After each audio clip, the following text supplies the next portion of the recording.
যে ভিডিওটা দেখলেন প্রথমে, এটা বাঁশখালীর ঘটনা। টানা 6 দিনের ভারী বর্ষণ আর পাহাড়ি ঢলে সাঙ্গু নদী, ডলু নদী এবং হাঙ্গর খালের পানি বিপদসীমার উপর দিয়া বইতেছে। বাঁধ, ডিঙা, লোকালয়ে ঢুকছে পানি। অন্তত 15টা উপজেলায় 4.5 লাখ মানুষ পানিবন্দী। সবচেয়ে বিপর্যস্ত হয়েছে সাতকানিয়া। প্রায় 80% এলাকা প্লাবিত হয়ে গেছে, পানির নিচে চলে গেছে। প্রায় 3.5 লাখের বেশি মানুষ দুর্ভোগে আছে। কি ভয়ানক অবস্থা! আমি আর সেগুলো দেখাইলাম না, আপনারা দেখছেন মনে হয়। 5 দিনের অতিবৃষ্টি এবং পাহাড় ধসে অন্তত 30 জন মারা গেছে। আর 1983 সালের রেকর্ড ভেঙে 43 বছরের সর্বোচ্চ বৃষ্টিতে চট্টগ্রামও ডুবে গেছে শহর। শহরে জলাবদ্ধতা আর গ্রামের বন্যা, একই আকাশ থেকে নামা একই বৃষ্টি, কিন্তু দুইটা আলাদা রোগ, আলাদা সমাধান। এই সাতকানিয়ার বন্যা স্থানীয়দের ভাষায় নতুন কিন্তু কিছু না। পাহাড়ে বৃষ্টি বেশি হইলেই সাঙ্গু নদী ফুলে ফেপে ওঠে, সাতকানিয়া ডুবে যায়। এটা তারা প্রজন্মের পর প্রজন্ম ধরে দেখতেছে, জানে, মানে সমস্যাটা প্রেডিক্টেবল, সবাই জানে এটা ঘটবে, ঘটতে পারে। কিন্তু রাষ্ট্রের প্রস্তুতি কি? কোনো প্রস্তুতি নাই। ঘটনা ঘটলে ব্যবস্থা নেয়, সেনা নামে, আগে কিছু করা হয় না। আজকের এপিসোড চট্টগ্রামের নগরডোবা নিয়ে, এটা নিয়ে আগে আলাপ করে নিই, কারণ দুইটা জিনিস আলাদা, দুইটা সমাধান আলাদা। চট্টগ্রাম নগরটা আমাদের বুঝে দেখা দরকার। চট্টগ্রাম ডোবে, বারবার ডোবে। চট্টগ্রাম আমাদের দেশের সবচেয়ে সুন্দর মহানগর, আমাদের বাণিজ্যিক রাজধানী। আমাদের জন্য গুরুত্ব ঢাকার পরেই চট্টগ্রামের। আমাদের কালচারাল ক্যাপিটালও চট্টগ্রাম, আমাদের ইকোনমির হৃৎপিণ্ড। এই চট্টগ্রাম আর চট্টগ্রামের কি অবস্থা দেখেন। এই জলাবদ্ধতার সমস্যা তো একদিনে শুরু হয় নাই, এটা বিকট আকার ধারণ করছে 2002 সাল থেকে। চট্টগ্রামের স্থানীয় এই সংবাদটা দেখেন, 2022 সালে প্রকাশিত। এডিটর সাহেব তারিখটা দেখান। তারা বলতেছে এই সমস্যা 2 দশকে প্রকট আকার ধারণ করেছে। সবচেয়ে গুরুত্বপূর্ণ শিরোনামটা আছে টাইটেলেই। এডিটর সাহেব একটা হাইলাইট করে দেন। চট্টগ্রাম উন্নয়ন কর্তৃপক্ষ জানেই না এই সমস্যা কেন হইতেছে। কি অবস্থা, আজব কাণ্ড। আসেন এটা বুঝে দেখি যে আসল সমস্যাটা কোথায়। 2006 সালে আমি বাংলাদেশে যে কোম্পানিতে কাজ করতাম আর কি, ওই সময় নতুন জয়েন করছি, 1 মাসও হয় নাই। রাতে চট্টগ্রামের ম্যানেজার ফোন দিল, গভীর রাতে, কান্না কান্না স্বরে কইতেছে, স্যার বৃষ্টিতে আমাদের ডিপো ডুবে গেছে, সব ওষুধ পানির তলে, আমরা কিছু করতে পারতেছি না। বুঝতে না বুঝতেই বন্যার মতো পানি এসে সব ডুবাই ফেলছে। কয়েক কোটি টাকার ওষুধ পানির নিচে। পরদিন অফিসে যায় খোঁজ নিলাম, বিড়ি গিচ্ছিরি অবস্থা। জিজ্ঞাইলাম ওইখানে কেন ডিপো নিছেন আপনারা, পানি ওঠে জানেন না? কইল স্যার জিন্দিগিতে এই জায়গায় পানি ওঠে নাই, এবারই প্রথম। তার মানে প্রত্যেক বছর নতুন নতুন এলাকায় পানি উঠতেছে। আমার ছোটবেলায় চট্টগ্রামে অনেক সময় ধরে থাকছি। আমার বড় মামা থাকতেন চট্টগ্রামে ইস্পাহানি বিল্ডিংয়ে। স্কুলে যখন ছুটির মৌসুম আসতো, গরমের ছুটি, রোজার ছুটি, তারপরে গরমের ছুটি, রোজার ছুটি, তারপরে এসএসসি পরীক্ষার ছুটি, তখন যাইতাম চট্টগ্রামে। পাশেই বড় বাটালি হিল, ছোট বাটালি হিল, দাপাদাপি করতাম। ইস্পাহানি বিল্ডিং এর পিছিয়ে একটা পেছানো লোহার সিঁড়ি আছে, এখন আছে কিনা জানি না। নিচতলায় মেজর রফিক থাকতো, মানে আওয়ামী লীগের স্বরাষ্ট্রমন্ত্রী হয়েছিল। আমি এখনো স্বপ্নে মাঝে মাঝে ইস্পাহানি বিল্ডিং এর পাশের রাস্তাটা দেখি। আমার খুব ভালো সময় কাটছে। যাই হোক, এটা বললাম বোঝানোর জন্য যে চট্টগ্রাম আমার অনেক আপন আর কাছের জায়গা। তাই আমারও প্রশ্ন, চট্টগ্রাম ডুবে কেন? কেন বারে বারে চট্টগ্রামের নতুন নতুন এলাকা ডুবতেছে? অনেকে বলে খাল ভরাট, দখল, ময়লা, বৃষ্টি বেশি। ঠিক আছে, সব সত্য, কিন্তু এই উত্তরগুলা একটা জিনিস লুকায় রাখে। এগুলো লক্ষণ, রোগ না। কারণ এই একই শহরে 10,500 কোটি টাকা ঢালা হয়েছে গত 10 বছরে। খাল খোঁড়া হয়েছে, গেট বসানো হয়েছে, বিদেশি কনসালটেন্ট আসছে, মাস্টার প্ল্যান হয়েছে, কাম হয়েছে লবডঙ্কা। এরপরে এক পশলা বৃষ্টি হয়, মুরাদপুর বেঁচে যায়। তাহলে সমস্যাটা তো টাকার না, বুদ্ধিরও না। এত ইঞ্জিনিয়ার, এত পরিকল্পনাবিদ আছে, তাহলে সমস্যাটা কি? সমস্যার সমাধান করতে পারে না কেন? চট্টগ্রাম ডুবে কারণ রাষ্ট্র নিজেই শহরটাকে ভালো করে দেখতে পায় না। আর যেটুকু দেখে সেটা এক হাতে ধরতে পারে না, দায়িত্ব নিতে পারে না। এই কথাটার মানে কি, এটা একটু বুঝতেছি। আজকে এটা পুরো এপিসোড এটা নিয়ে আলোচনা করব। চট্টগ্রামকে আলাদা করে আমাদের বুঝতে হবে। কেন? চট্টগ্রামের জলাবদ্ধতা আর ঢাকার জলাবদ্ধতা এক জিনিস না। ঢাকার সমস্যা মূলত ড্রেনেজের, পানি নামে না, ড্রেন বন্ধ। চট্টগ্রামের সমস্যা জল বিজ্ঞানের, হাইড্রোলজির। এই দুইটা পুরো আলাদা। চট্টগ্রাম বসে আছে 3টা শক্তির টানাপোড়েনের মাঝখানে। উপরে পাহাড়, বৃষ্টি হইলে পানি নামায়, সাথে নামায় বালি, মাটি, যেটা খাল ভরাট করে ফেলে। নিচে কর্ণফুলিয়ার সাগর, জোয়ারের সময় পানি উল্টা শহরে ঢুকায় দেয়। আর মাঝখানে শহর, যেটা 2 চাপের মধ্যে স্যান্ডউইচ হয়েছে। এই জন্যে চট্টগ্রামে শুধু খাল খুললে হবে না, জোয়ারের সময় খালের মুখ বন্ধ রাখা, ভাটার সময় খোলা, এই কাজটা করার জন্য লাগে সুইচ গেট, টাইডাল রেগুলেটর, প্রকৃতি এই শহরকে এমন একটা বিশেষত্ব দিচ্ছে যেখানে টাইমিংই সব, কখন পানি ছাড়বেন, কখন আটকাবেন, আপনাকে খেলতে হবে প্রকৃতির সাথে, তার ইচ্ছার সাথে মিশে থাকার তরিকা বুঝতে হবে।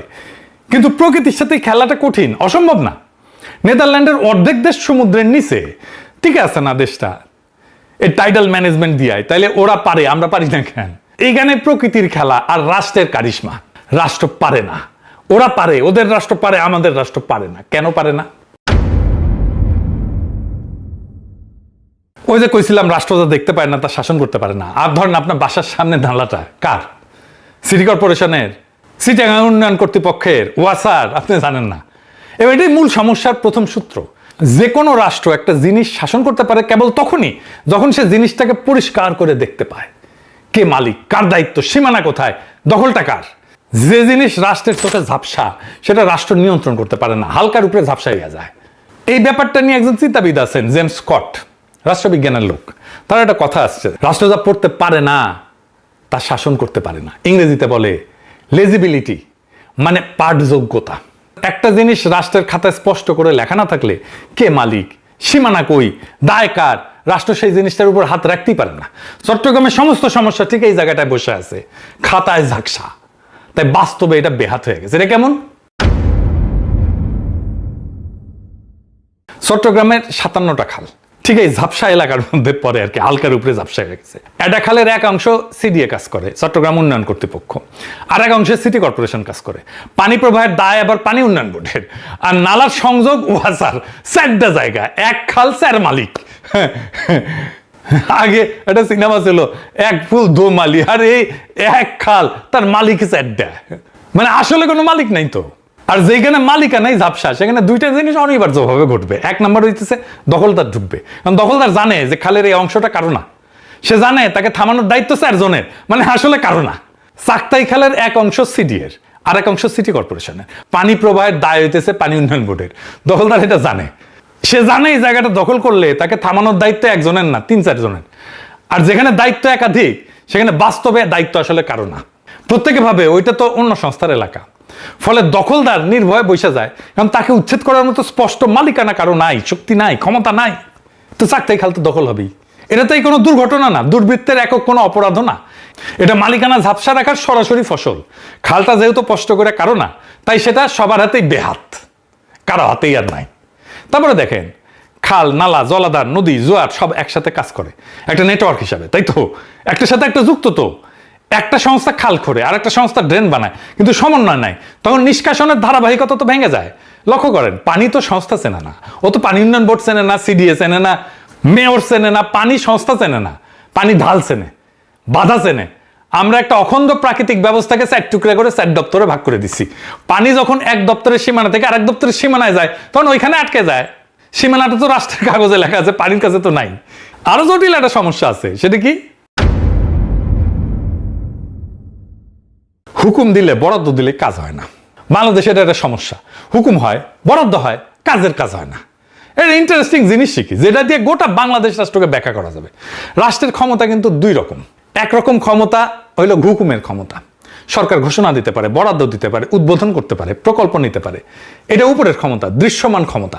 আর এক রকম ক্ষমতা হইল বাস্তবে ঢুকে কাজ করানোর ক্ষমতা, সমাজের রন্ধ্রে রন্ধ্রে ঢুকে আসল জিনিসটা ঘটানো। খালটা আসলে খনন হইল কিনা, গেটটা আসলে ঠিক মাপে বসলো কিনা, দখলদার আসলে উঠলো কিনা, এইটা হইতেছে আর এক ক্ষমতা।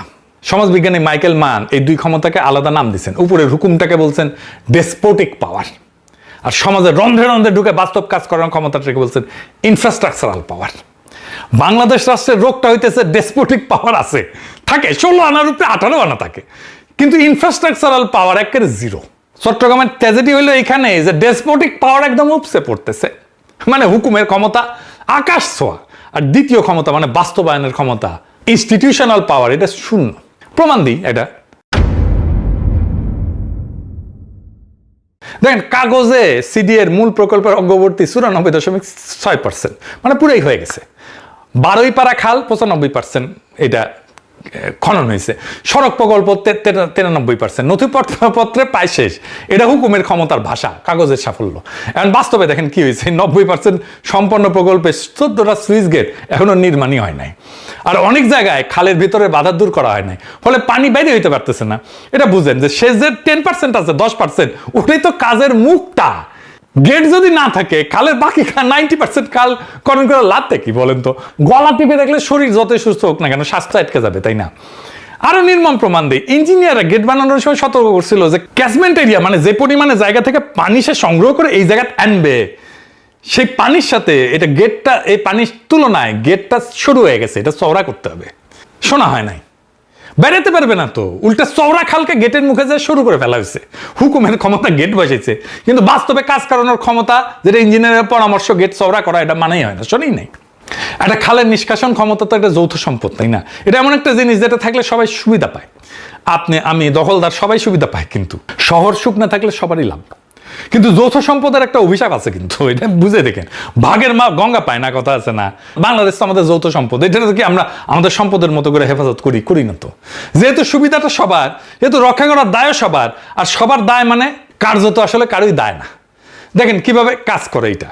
খালে ময়লা ফেললে আপনার আমার ব্যক্তিগত ক্ষতি সামান্য, তাই না? এক ব্যাগ ময়লাই তো, তাই না? কিন্তু ভালো নাগরিকের মতো ব্যবহার করলে আপনার বা আমার ব্যক্তিগত লাভ কি খুব বেশি? সামান্য। আপনি এক নালা পরিষ্কার রাখলে শহর শুকাবে না, তাই প্রত্যেকের কাছে ব্যক্তিগতভাবে ময়লা ফেলাটাই যুক্তিসঙ্গত। কিন্তু এটা কিন্তু খুব একটা চমৎকার বিষয়। দেখেন ময়লা না ফেললে আমার ব্যক্তিগত লাভ খুব সামান্য, ময়লা ফেললে আমার ব্যক্তিগত ক্ষতিও খুব সামান্য। তাই যুক্তি কি? আমি ময়লা ফেলবো। সবাই যুক্তিসঙ্গতভাবে আচরণ করে, রেশনাল আচরণ করে, আর সমষ্টিগতভাবে সবকিছু মরে যায়, খাল বন্ধ হয়ে যায়, ড্রেনেজ বন্ধ হয়। দখলদারও ঠিক একই অঙ্ক খেলে। খাল দখল করলে লাভটা তার একাত্ম, জমি, দোকান ভাড়া, কিন্তু ক্ষতিটা অনেকের মাঝখানে ছড়ানো, গোটা শহরের উপরে সামান্য সামান্য করে আপনার আমার উপরে এটা পড়বে, তাই না? কিন্তু ব্যক্তিগত লাভ কেন্দ্রীভূত, একার, সামষ্টিক ক্ষতি বিতরণকৃত। এই অসমতাই দখলকে যুক্তিসঙ্গত করে তোলে। খুব খারাপ লাগলে শুনে, কিন্তু এটাই আসলে কাজ করে। এটাই দখলের পক্ষে সবচেয়ে শক্তিশালী যুক্তি। আর ঠিক এই একই অভিশাপ সংস্থাগুলোর মধ্যেও কাজ করে। স্যার, সংস্থা প্রত্যেকের নিজের অংশটুকু করলেই তার কাজ শেষ। পুরা শহর সুখ এলো কিনা সে দায় কার? সবার মানে তো আবার কারো না, মানে কারোই না। সিডিএ বলবে খাল তো খুঁড়িছি আমি, সিটি কর্পোরেশন বলবে নালা তো পরিষ্কার করেছি আমি, পানি উন্নয়ন বোর্ড বলবে গেট আমার এলাকায় ঠিক আছে। তো প্রত্যেকে সৎ তার কাজের ব্যাপারে, প্রত্যেকের, কেউ ব্যর্থ না, প্রত্যেকে সফল, তবু শহর ডুবে যায়। এটাই যৌথ সম্পদের ট্র্যাজেডি। যেখানে সবাই আলাদাভাবে ঠিক, সেখানে সম্মিলিতভাবে সবাই ভুল। এবং এই সমস্যার একটাই সমাধান আছে, সমাধান সম্ভব, কিন্তু একটাই সমাধান। কি সেটা? এটা হইতেছে বিশ্বাসযোগ্য একক কেন্দ্রীয় নেতৃত্ব, যার হাতে থাকবে নিয়ম বানানোর ক্ষমতা, নিয়ম ভাঙলে শাস্তি দেওয়ার ক্ষমতা, আর সবচেয়ে জরুরি একক দায়িত্ব নেবে সে। যেখানে ব্যর্থ হইলে জবাব একজনকে দিতে হবে, 4 জন না। প্রথমে বলছিলাম না যে রাষ্ট্র ঝাপসা জিনিস শাসন করতে পারে না? তাই প্রথম কাজ খালকে রাষ্ট্রের চোখে স্পষ্ট করা। প্রত্যেকটা খাল নালার একক নিঃসন্দেহ মালিকানা নিশ্চিত করতে হবে। কে দায়ী, কার সীমানা, দখলটা কার, কাগজে না মাঠে, এটা চিহ্নিত করতে হবে।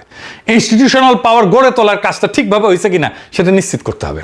তাই বাকি হয়েছে 14টা গেট, যেটা হয়নি তৈরি, ওটা শেষ করতে হবে। আর গেটের ম্যাপ ক্যাচমেন্টের সাথে যে পরিমাণে জায়গা থেকে পানি আসবে সেটার সাথে মিলা শোধরানো হইতে হবে, এটা চওড়া করতে হবে, পানি বেরোনোর রাস্তা দিতে হবে। নতুন প্রকল্প নেওয়ার চাইতে পুরানো যে সমস্যা সেটা সমাধান করতে হবে। এই শেষ 10%ই আসল 100% আসলে। এবং প্রকল্পের সাফল্য মাপতে হবে কাগজের অগ্রগতিতে না, বৃষ্টির দিনে শহর শুকনা থাকলো কিনা এটা দেখে। আর কি বলছিলাম না, সবার দায় মানে কারো দায় না।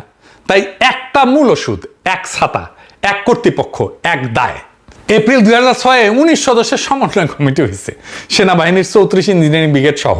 কমিটি আর কর্তৃপক্ষ কি এক জিনিস বলেন তো? কমিটিতে দায় আবার ভাগ হয়ে যায় 19 ভাগে। যা লাগবে তা হইল একজনের সব দায়িত্ব, যার হাতে বাজেট, যার হাতে ক্ষমতা, তার হাতেই দায়। 3টা একই সাথে। শহর ডুবলে জবাবটা তাকে দিতে হবে, একাই দিতে হবে। চট্টগ্রামে জলাবদ্ধতা একটা ইঞ্জিনিয়ারিং সমস্যা না, এটা একটা রাষ্ট্র গঠনের সমস্যা। পানি এখানে নিছক পানি না, পানি হইলো একটা আয়না, যেখানে বাংলাদেশ রাষ্ট্রের চেহারাটা ধরা পড়ে। যে রাষ্ট্র ঘোষণা দিতে পারে কিন্তু কার্যকর করতে পারে না, বরাদ্দ দিতে পারে কিন্তু সমন্বয় করতে পারে না, দেখতে পারে একটা অংশ কিন্তু ধরতে পারে না গোটাটা। চট্টগ্রামে জলাবদ্ধতা ঠিক করা সম্ভব? এখন প্রশ্ন করতে পারেন কয়দিনে ঠিক হবে? এই প্রশ্নটা আগে জিজ্ঞেস করেন। রাষ্ট্রকে কোনোদিন শহরটা ড্রেনেজ ম্যানেজমেন্ট একক কর্তৃপক্ষের হাতে দিতে রাজি হবে? যেদিন একজন দায়িত্ব নেবে, বাজেট ক্ষমতার দায় তিনটা যখন এক হাতে, সেদিন থেকে 2 থেকে 3 বছর এই সমস্যার সমাধান হয়ে যাবে একবারে পুরাপুরি। তার আগে না, 200 বছরেও না। আপনি যত হাজার কোটি টাকা ঢালেন না কেন, লাখ কোটি টাকা ঢালেন না কেন, হবে না এটা। চট্টগ্রামবাসী আওয়াজ তোলেন, এক ড্রেনেজ কর্তৃপক্ষের হাতে চট্টগ্রামের জলাবদ্ধতার সমস্যার সমাধানের দায়িত্ব দিতে হবে। তাহলেই চট্টগ্রামবাসী এই জলাবদ্ধতার সমস্যা থেকে মুক্তি পাবে।